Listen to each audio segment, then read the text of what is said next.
For 10 years, I thought I had everything I could ever want. Amanda and I met in college. She was smart, confident, and had a way of lighting up any room she walked into. I fell for her instantly, and it wasn't long before we were inseparable. We got married young, and by all accounts, our life together looked perfect. Together, we built what I believed was an unshakable bond. We bought a home in a quiet neighborhood, welcomed two amazing kids, and worked hard to give them the life we never had growing up. Amanda was an incredible mom, and on the outside, everything seemed normal, routine, even. Mornings filled with packing lunches, evenings spent helping with homework, weekends at soccer games. It was the kind of life you'd see in a family movie. But then, I started noticing small changes. Little things at first, things you could easily overlook. She began working late more often, staying out for what she said were networking dinners. Her phone became her constant companion, always in her hand or tucked away in her bag, face down. Amanda was still there, physically, but it started feeling like she wasn't really present. I chalked it up to stress. Amanda had recently been promoted at work, and I figured the pressure of her new role was getting to her. But over time, these little changes turned into something I couldn't ignore. She'd leave the room to take calls or step outside for some air, always giving vague answers about who was on the other end of the line. And then there were the unexplained absences, days when she'd tell me she was meeting friends, but she'd come home hours later, her mood distant and distracted. One night, after putting the kids to bed, I decided to ask her about it. I told her I'd noticed she'd been pulling away, that it felt like there was a wall between us. She just smiled, told me I was overthinking, and brushed it off like it was nothing. I wanted to believe her. I needed to believe her. But something in her eyes told me I was only hearing half the truth. That night, as Amanda slept beside me, I couldn't get the thought out of my head. What if there was something I didn't know? What if the life we'd built, the life I'd been so proud of, wasn't what I thought it was? Looking back, I wish I'd trusted my instincts sooner. There were moments, so many moments, when I felt like something was slipping through my fingers. Amanda was still the same person in so many ways, but it was as if she'd built a wall between us, one I couldn't climb. For weeks, I let it go, convincing myself I was imagining things, that I was being paranoid. I had no proof, and I didn't want to believe my wife could be hiding something from me. But that changed one evening when she forgot to lock her phone. I wasn't looking for anything. I wasn't even thinking about it at the time. But as I picked up her phone to hand it to her, a notification popped up. It was a message. Just one sentence. Short, casual. And it wasn't from anyone I recognized. It said, "Can't wait for Friday night." I felt like my chest had been crushed. I didn't even know what to think. 1,000 questions raced through my mind. Who was this message from? What was happening Friday night? And why hadn't she mentioned anything to me? I put the phone down quickly before she came back into the room, acting like nothing had happened. But in my mind, everything changed that night. It was the first time I realized that maybe, just maybe, Amanda wasn't the person I thought she was. Before we dive into what happened next, don't forget, over 80% of our viewers haven't subscribed yet. If you're enjoying this story, hit subscribe and turn on notifications so you never miss a story like this. And let us know in the comments, what would you have done in my shoes? I tried to convince myself it wasn't what it seemed. Maybe it was a work thing, a harmless message from a colleague. But that small voice in the back of my mind wouldn't let it go. The words kept repeating themselves over and over. Can't wait for Friday night. What did that mean? And why hadn't she mentioned it to me? The next few days were strange. Amanda acted completely normal. She kissed me goodbye in the mornings, helped the kids with their homework, and talked about her day as though everything was fine. But now, I was seeing everything through a different lens. Every interaction felt like it had a second layer I couldn't quite see through. Every laugh, every touch, every word. It all felt rehearsed, like she was putting on a show. For me, for the kids, for herself. I started paying closer attention, not outright snooping, but little things here and there. I noticed she was spending more time getting ready before work, lingering in front of the mirror a little longer than usual, picking outfits she hadn't worn in years. She was wearing perfume more often, the kind she usually reserved for special occasions. At night, she'd sit on the couch scrolling through her phone, always tilting the screen away from me when I walked by. One night, as we sat in the living room watching TV, I casually asked about her plans for the week. She hesitated. It was quick, barely noticeable, but I caught it. She said she had a work dinner on Friday, the kind she'd been to a dozen times before. I nodded, acting like I didn't think twice about it, but inside, I felt a knot tightening in my stomach. That hesitation told me everything I needed to know. She was lying to me. By Thursday, I couldn't take it anymore. I needed to know. I needed proof. I decided to check her phone, not because I wanted to invade her privacy, but because I couldn't keep living in this fog of uncertainty. That night, while she was in the shower, I grabbed her phone from the nightstand. My hands were shaking as I unlocked it. I didn't even know what I was looking for. Texts, calls, emails? All I knew was that I had to find something, anything, to confirm my suspicions. And then I saw it. A text thread with a name I didn't recognize, Chris. I opened it, and my heart sank. The messages weren't graphic, but they didn't need to be. They were filled with little inside jokes, plans to meet up, and words like, I miss you. The last message sealed it for me. Can't wait for Friday. I'll get the wine. You bring the charm.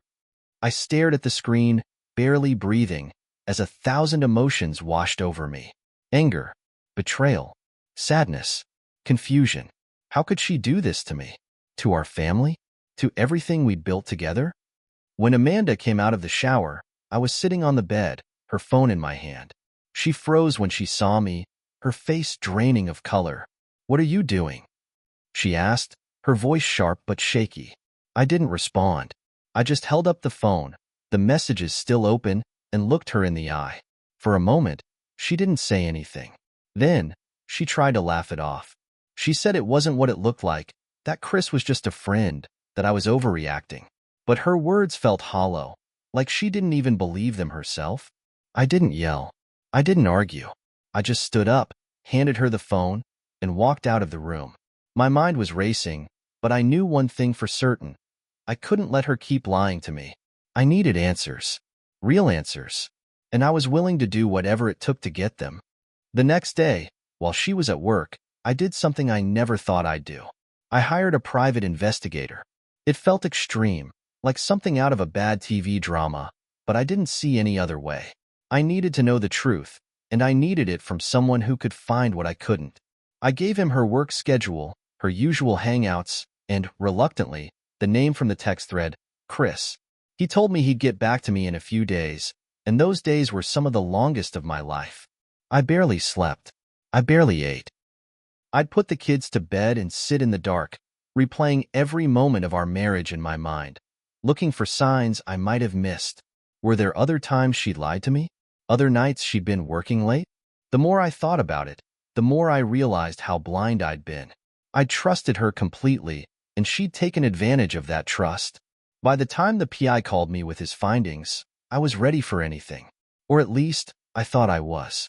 He told me Amanda wasn't going to a work dinner that Friday. She wasn't meeting friends either.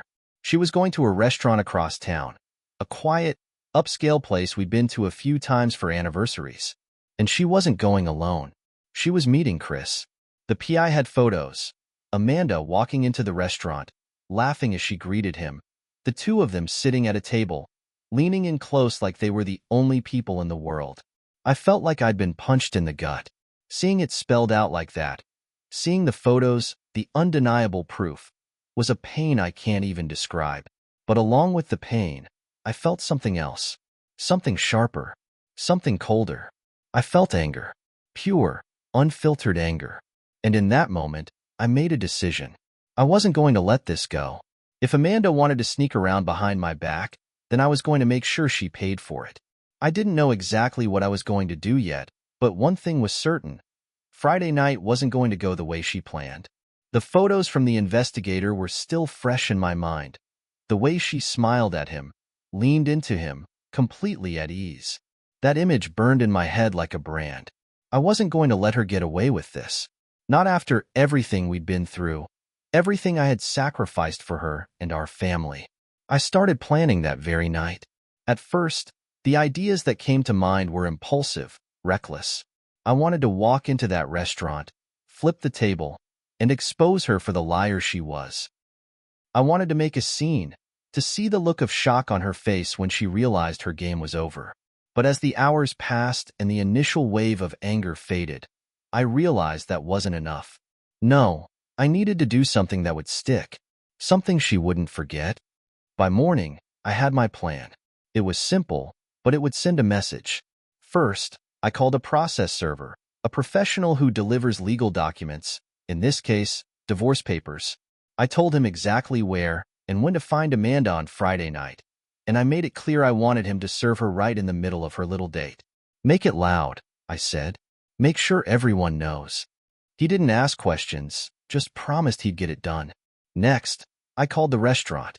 I made a reservation for the same time as Amanda's, at a table just a few feet away from hers. I wanted to be there, to watch it all unfold. But I didn't want to confront her, not yet. I wanted her to feel the weight of her actions without me saying a single word. I wanted her to look me in the eye and know that I knew.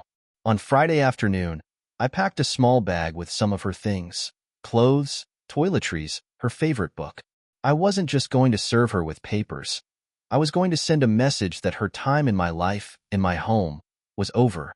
I left the bag by the front door, ready to hand it to her when the night was done. When Friday finally came, I felt strangely calm. The anger that had consumed me all week had settled into something colder, more focused. I told the kids they'd be spending the night at their grandparents' house, a last-minute sleepover they were thrilled about. Amanda didn't ask any questions when she left the house that evening. She kissed the kids goodbye, told me she'd see me later, and walked out the door without a second glance. I waited until she was gone before I left. I arrived at the restaurant a few minutes early, taking a seat where I had a clear view of her table. It wasn't long before I saw her walk in. She was wearing a dress I hadn't seen in years, the kind she used to wear when we were dating. Her hair was done, her makeup perfect. For a moment, I couldn't believe what I was seeing. She looked happy, carefree, like she didn't have a husband, a family, a life she'd promised to share with me. Chris arrived a few minutes later. I recognized him from the photos, tall, confident, the kind of guy who probably spent more time in the gym than at work. They hugged when he walked in, the kind of hug that lingers just a little too long. They sat down, ordered drinks, and started talking like they'd known each other for years. I sat there, watching it all, my blood boiling with every laugh, every touch, every stolen glance. And then it was time. The process server walked in, dressed like any other diner, carrying a small stack of papers. I watched as he approached their table, his expression calm and professional. "Amanda Williams?" he said, loud enough for half the restaurant to hear. Amanda looked up, confused at first, but when she saw the papers in his hand, her face changed completely. She went pale, her mouth opening and closing like she was trying to find the words but couldn't. "You've been served," the server said, placing the papers on the table. He turned and walked away without another word, leaving Amanda and Chris sitting there in stunned silence. The entire restaurant was watching now, people whispering to each other, trying to figure out what had just happened. I stayed in my seat, watching as Amanda fumbled with the papers, her hands shaking as she read them. Chris leaned over, trying to see what they were, but she pulled them away, her face a mix of panic and humiliation. For a moment, I thought she might get up and leave, but then her eyes met mine. She froze. I didn't say anything. I didn't need to. The look on her face told me everything I needed to know. She knew. She knew I had planned this. She knew her lies had caught up with her. And in that moment, I saw something else in her eyes, something I hadn't seen in years. Fear. I stood up, walked to her table, and placed the bag I had packed earlier on the floor beside her chair. "You'll need this," I said, my voice calm but firm. She opened her mouth to respond, but I didn't give her the chance. I turned and walked out of the restaurant, leaving her there to deal with the fallout of her choices. As I drove home, I felt a strange sense of relief. For the first time in weeks, maybe even years, I felt like I had taken control of my life. Amanda had made her choices, and now she was facing the consequences. I didn't know what the future held, But one thing was certain. I wasn't going to let her or anyone else make me feel powerless ever again. As I drove home from the restaurant, a flood of emotions hit me all at once. Relief, yes, but also anger and sadness. This wasn't how I'd imagined my life would turn out. The woman I had trusted with everything had betrayed me, and now, even with the confrontation behind me, I felt like a part of me had been ripped away. I spent the next few hours pacing the house, replaying the events of the night in my head. I pictured her face when the papers were delivered, the way her mouth fell open, the way she froze when she saw me sitting there. For a moment, I wondered what she was doing now. Was she still at the restaurant, trying to explain things to Chris? Or had she left in a panic, rushing home to confront me? Either way, I knew this wasn't over. Not yet. It was close to midnight when I heard the sound of a car pulling into the driveway. I stood in the living room, my heart pounding in my chest, as Amanda's footsteps echoed up the walkway. The door burst open, and there she was, still in her dress, her makeup smudged from what I assumed were tears. She looked at me, her eyes filled with anger and desperation. "What the hell is wrong with you?" she yelled, slamming the door behind her. I stayed calm, standing there with my arms crossed. "What's wrong with me?" I said, my voice low and steady. "No, Amanda. What's wrong with you? How long have you been lying to me? How long have you been sneaking around with him?" She didn't answer right away. Instead, she started pacing the room, her heels clicking against the hardwood floor. "You had no right to embarrass me like that," she said, her voice shaking. "Do you have any idea how humiliating that was? In front of all those people?" I laughed, an empty, bitter laugh that surprised even me. Humiliating? You think that was humiliating? Try being the husband sitting at home, wondering why his wife is lying to him. Try being the guy who has to find out through a private investigator that his so-called loving wife is cheating on him. She stopped pacing and turned to face me, her arms crossed now.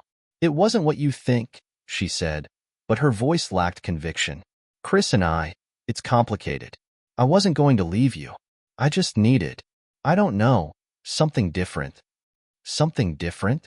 I repeated, my voice rising for the first time that night. "We have a family, Amanda, a life, and you threw it all away for something different?" I stepped closer, my fists clenched at my sides. "Do you even understand what you've done? To me? To our kids?" Her face softened for a moment, and I thought I saw a flicker of regret in her eyes. But then she shook her head, her defenses going up again. "I made a mistake, okay? I'm sorry. But did you really have to go this far? The divorce papers, the restaurant. You didn't have to do it like that." I felt my blood boil again. "No, Amanda. I didn't have to do it like that. You needed to understand that there are consequences to your actions. You don't get to walk all over me and then play the victim." I took a step back, shaking my head in disbelief. "You don't even sound sorry for what you did. You're just sorry you got caught." For a long moment, we stood there in silence, the weight of everything hanging heavy between us. Then she spoke, her voice barely above a whisper. "What happens now?" I looked at her, really looked at her, and I realized I didn't have an answer. Part of me wanted to forgive her, to try and salvage what we had for the sake of the kids. But another part of me, the part that had been hurt, humiliated, and betrayed, knew that wasn't possible. Not anymore. "You're going to pack a bag and leave," I said finally. "I don't care where you go. You can stay with Chris, or you can get a hotel. But you're not staying here." Her eyes widened in shock. "You're kicking me out? This is my house too, Jack." "Not anymore," I said firmly. "I've already spoken to a lawyer. The papers are filed. You can fight for whatever you think you're entitled to, but tonight, you're leaving." She didn't argue. For the first time that night, she didn't try to justify herself or fight back. She simply nodded, tears streaming down her face, and walked upstairs to pack. I stood in the living room, listening to the sound of drawers opening and closing, the quiet rustling of clothes being shoved into a suitcase. When she came back down, she paused at the door, her bag in hand. "I'm sorry," she said, her voice trembling. "I know you don't believe me, but I am." I didn't respond. I couldn't. I just stood there as she walked out the door, the sound of her car fading into the night. When it was finally quiet again, I sank onto the couch, exhausted and emotionally drained. I didn't feel victorious. I didn't feel relieved. I just felt empty. The life I had known, the life I had fought so hard to build, was gone. And in its place was a silence I wasn't sure how to fill. But even in that silence, one thought kept repeating itself in my mind. I had done the right thing. For me. For my kids.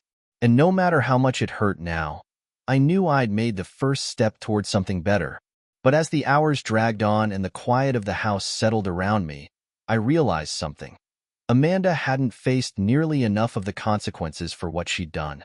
Serving her the papers in the restaurant and kicking her out of the house were just the beginning. I couldn't stop there. Not after everything she put me through. I needed to make sure she understood the damage she caused, and I wasn't going to let her off the hook so easily. The first thing I did was sit down with the lawyer again. We'd already filed the initial divorce paperwork, but now I wanted to make sure every possible angle was covered. I wanted the house, custody of the kids, and everything else I was entitled to. Amanda had made her bed, and now she was going to lie in it. My lawyer assured me we had a strong case, especially with the evidence from the private investigator. The photos, the texts, they painted a crystal-clear picture of her infidelity. Legally, she didn't stand a chance. Next, I started going through our shared finances. Amanda had always been good with money, better than me, if I'm being honest. But now, as I went through the bank statements and credit card bills, I started noticing things I hadn't before. Dinners at restaurants I'd never heard of. Charges from hotels across town. Expensive gifts from stores I knew I hadn't stepped foot in. It was all there, right in front of me. Proof that she'd been living a double life, using our joint accounts to fund her little affair. The more I uncovered, the angrier I got. This wasn't just betrayal, it was theft. Armed with this new information, I contacted the bank and froze our joint accounts. Amanda wouldn't be spending another dime of my money, not if I had anything to say about it. I also canceled the credit cards in both our names, replacing them with a single card in mine. By the end of the day, she had nothing. No access to the accounts, no way to use my hard-earned money to support her lies. It was a small victory, but it felt good. It felt right. But even that didn't feel like enough. Not yet. I wanted Chris to feel the weight of this too. He wasn't just some innocent bystander. He was complicit. He knew Amanda was married. He knew she had a family. And still, he went along with it. I couldn't let him walk away unscathed.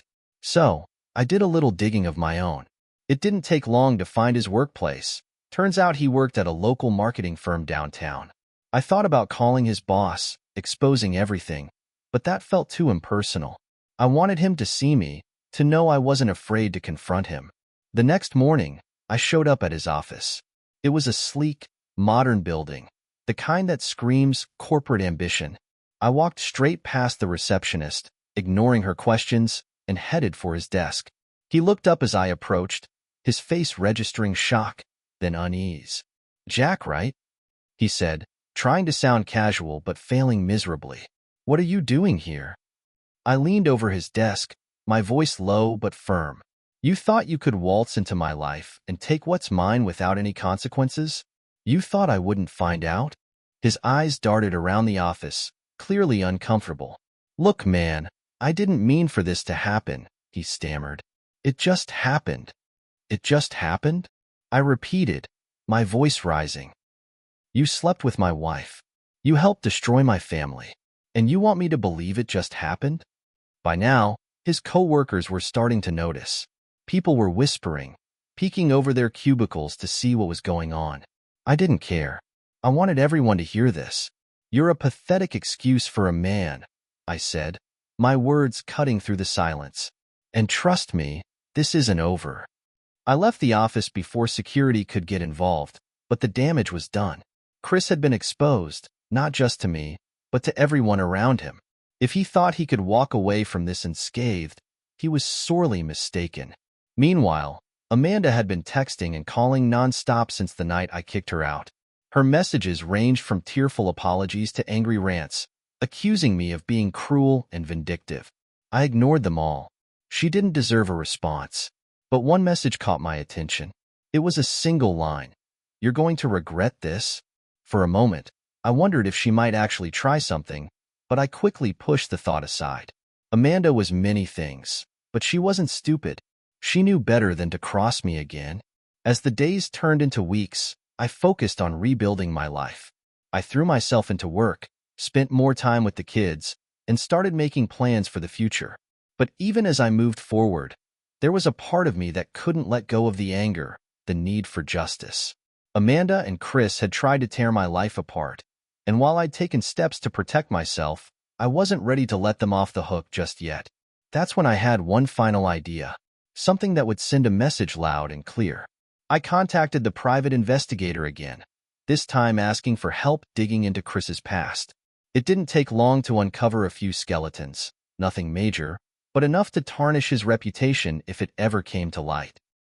With the PI's help, I compiled a dossier of everything we'd found and sent it anonymously to his boss, his family, and a few of his closest friends.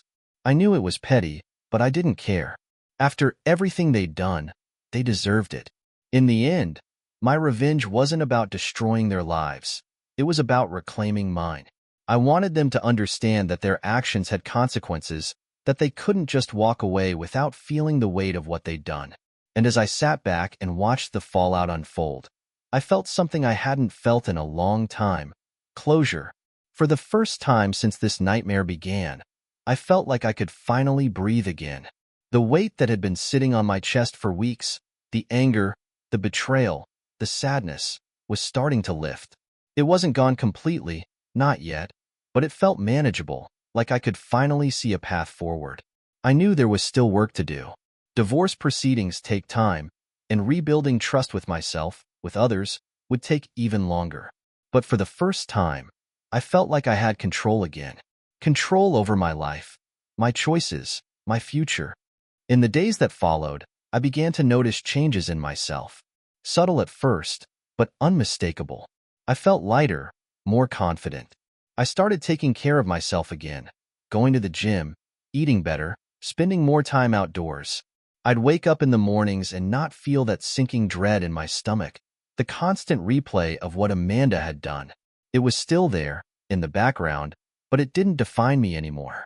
I wasn't a victim. I was someone who had survived. Amanda and I communicated only through lawyers now. She tried a few more times to reach out directly, emails, texts, even showing up unannounced at the house once. But I held firm. I'd made my decision, and I wasn't going to let her manipulate me back into her web. She cried, begged me to think of the kids, claimed she'd made a mistake and wanted to fix things. But it wasn't about the kids. It was about her losing control, losing the life she'd taken for granted. And I wasn't about to let her back in, not after everything she'd done. The kids, though, they were the hardest part. They didn't know the details, just that mom wasn't living at home anymore, and that things were changing. I sat them down one evening, trying my best to explain it in a way they'd understand without painting Amanda as the villain. Sometimes grown-ups make mistakes, I told them. And sometimes, those mistakes mean they can't live together anymore. But no matter what happens, we both love you very much. They nodded, but I could see the confusion in their eyes, the questions they didn't know how to ask. It broke my heart, but I knew it was better than the alternative, keeping them in a home filled with lies and tension. Chris, as far as I knew, had disappeared from Amanda's life. After the fallout at his office and the revelations about his past, I doubt he had the energy to keep playing the role of the charming boyfriend. Amanda was left to pick up the pieces on her own, and part of me wondered if she'd ever really understand the gravity of what she'd done. Would she look back on this and feel regret? Or would she blame me, tell herself I overreacted, that I was the one at fault? I guess I'll never know. And honestly, I don't care anymore. In the quiet moments, though, I found myself thinking back to the beginning of our relationship, to the good times, the moments when we laughed together, built a life together. It's strange how memories can feel like a double-edged sword, one side sharp and painful, the other dull and comforting. I'd look at old photos of us and wonder if she ever truly loved me, or if she'd been pretending all along. But then I'd remember that those questions didn't matter anymore. What mattered was who I was now. What mattered was the life I was rebuilding for myself and my kids. As the divorce finalized, I felt a sense of closure I didn't think was possible. The papers arrived in the mail one morning, a simple manila envelope that contained the official end of a chapter I'd thought would last forever. I signed them without hesitation, sent them back, and with that, it was over. Legally, emotionally, mentally, I was free. And for the first time, I felt like I could finally let go of the anger, the bitterness, the need for revenge. It wasn't about Amanda or Chris anymore. It was about me, my kids, and the life we were going to create together. I've learned a lot through this experience. About trust, about forgiveness, about resilience. I learned that people aren't always who you think they are, and that sometimes the people closest to you can hurt you the most. But I also learned that pain doesn't define you. Betrayal doesn't define you. What defines you is how you choose to move forward, how you take those broken pieces and build something new, something stronger. I'm not the same person I was when this all started. I'm stronger, wiser, and for the first time in a long time, I feel hopeful. If you're listening to this and you've been through something similar, I want you to know that you're not alone. It's hard, it's messy, and it hurts like hell, but you can get through it. You can come out on the other side stronger, just like I did. And if nothing else, remember this. You deserve to be happy. You deserve to be loved. And you deserve to live a life free of lies and betrayal. Thank you for listening to my story. It wasn't easy to share, but I hope it helps someone out there who might be going through the same thing. If you found this story compelling, please subscribe to Wild Love Story and turn on notifications for more powerful tales of love, betrayal, and resilience. And don't forget to leave a comment below. I'd love to hear your thoughts or your own experiences. Until next time, take care and stay strong.